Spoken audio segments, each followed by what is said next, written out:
Find functional hilarity at the Biffa Emporium. If you need a professional and fun voiceover, I'm available on Fiverr. And the Hefisode opens with a loud and resounding "Girl, please. I used to be a rapper." Now that part you got right, Joe. That part you got right. But now you're the most singular, influential voice in hip-hop. I can't even say it because it's so unfucking true. Girl, you got a little podcast people tune into. So do I. The single most influential voice. You got a good voice, but your face don't match. Quiet as it's kept, you be giving ribbit tease. So Also, anybody else notice that he is in the same office as Samantha was in Sex and the City 2? Oh, thank God we don't have Mariah Lynn or either one of those blue-haired heifers that always gave us a sorry skirmish but couldn't give us a single. Girl, y'all was on here for 3 years and didn't come out with any good music. Any music, period, really. Child, just thinking about it fired up my reflux. God, I wish we didn't have to look at Yandy. Ooh. I'm going to be real hard on Yandy this season because she's really hard on my eyes. And she's hard on my ears. And she's hard on my intelligence because she constantly insults it with sorry plot lines. Jules, take that 18-month plea. Don't act the ass when you get in there. You'll be out in about 14. I mean, I'm sorry, but girl. I gotta say, Joe Budden, you maybe ain't shit, but you narrated the hell out of that opening.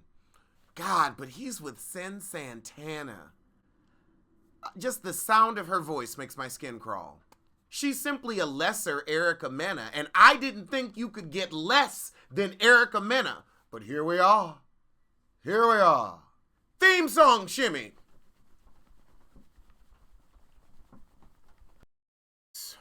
Look piss poor.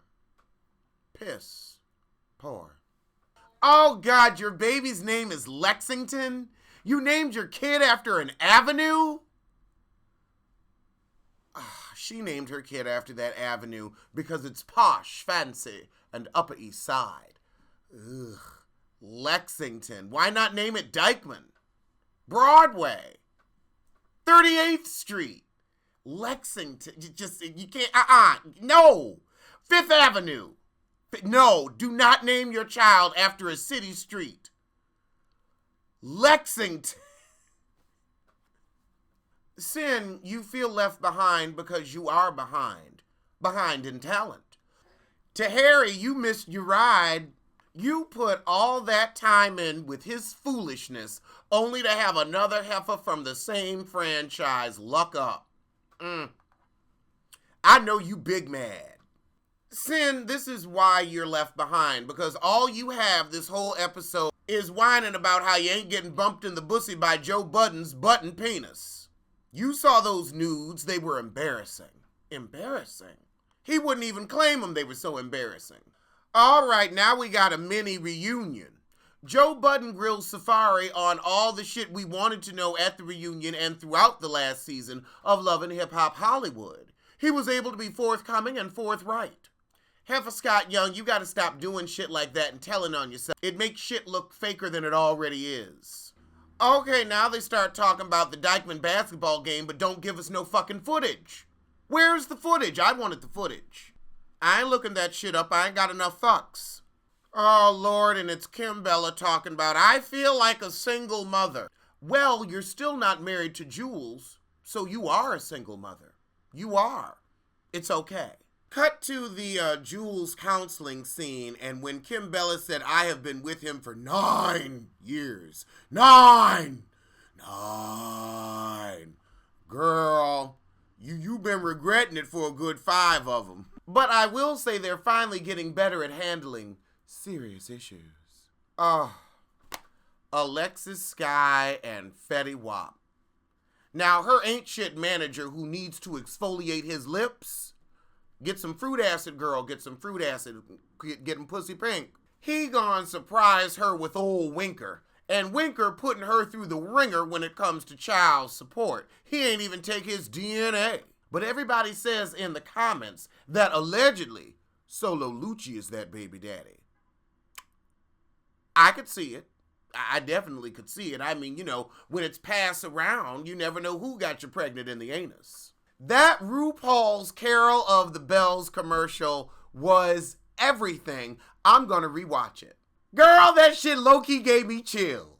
So now we find out what a manio is. I never knew what a manio was. He can call himself Mano. If you put an I in there, I'm calling you Manio. Manio. If you don't like it, lump it. But he's apparently a rapper. I thought it was an air conditioning unit for years. Like, what's that other air conditioning shit? I can't remember it. Train. They still kept Jacquet around for some reason, and I don't understand why. He's the face of Sean John. I thought that was a Burlington Coat Factory brand at this point. Who's wearing Sean John? I don't even see billboards for the shit no more, and I live in the city. They always used to have a place in Times Square. They don't even have a flagship here anymore, but he's the face. Please, you should be the face of Claire's with that cheap jewelry. I can see your neck turning green from here. Mona, you ain't right. Why you gotta put this safari crying footage in? But we still ain't get footage of Dykeman. You got him crying, but we ain't get the Dykeman footage. Whoever owned it must have charged you. That's what happened. Okay, T.I. Why is your voting episode coming on after the election? Y'all really couldn't get your production together for this, so that shit could have aired when it mattered? Trifling. Now y'all talking about vote. It don't matter now. We got a good 2 years. Just sorry. All right, let's talk about the wigs. First up, Kim Bella. Whose dead Yorkshire Terrier is sitting up on your head? What is this? What in the dust ball hell? What in the dust bunny hell? What in the dust bowl hell is this shit on your head? Ooh, it looks like it smells. It looks like it smells. How is it that you are on camera without brushing your hair? How? Girl, a comb. A comb is your friend. I'm going to send you a comb. You need a comb. Heather Scott Young will not provide hair and makeup. You've been with her for years. You know this. All you get is your chicken gift card to Crown Fried. And Sin, this shit ain't no better. You put that cheap, ill-fitting scarf around this tired wig because you know its edges are giving you seam tease and you didn't want me to read you. But honey, I can see that shiny baby doll hair from here, and I know it's bullshit. Alexis Sky had a dry red wig. I ain't even gonna take a picture of it, but I'll give it dishonorable mention. But all we had was some shitty dry wigs in this scene and not much else. Okay, now we got Pappy Budden giving Safari some actual good advice. You really do need to know and identify with your audience, and it's all women. They're interested in the dick. You needed to be somewhere in some shorts with no panties on giving print tees. Not at Dykeman. For free. Honey, they will pay for the print. You're going to have a few sissies in the first row. You got to get cool with it. But they will pay for the print. You need to be on your love of Ray J right now. Giving Dorian 2.0. Not diddling around at Dykeman. Then Safari gone brag, oh yeah, 2 weeks later I bought all new ice. Now some people wanted to say, oh, it was insured. I didn't know you could insure Claire's jewelry. I mean, with the money he makes, he don't have to sweat a Swarovski. But believe me, it's a Swarovski. He wouldn't have done it with diamonds. Child, ice is right. That shit is frozen water. Easy to come by. Cheap.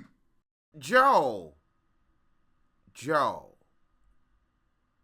What smash single are you referring to? When did Safari have a smash single? Now, he hit 55 on iTunes after he put out that dick. But quiet as it's kept, he had 10 inches and was still at 55. He couldn't even get to 1 through 10. I think that's when we all accepted that, Safari, you are an entertainer. Maybe you could act, but music, it ain't for you, boo. It ain't for you. Smash single. hit single. Blip. That's what it was. It was a blip.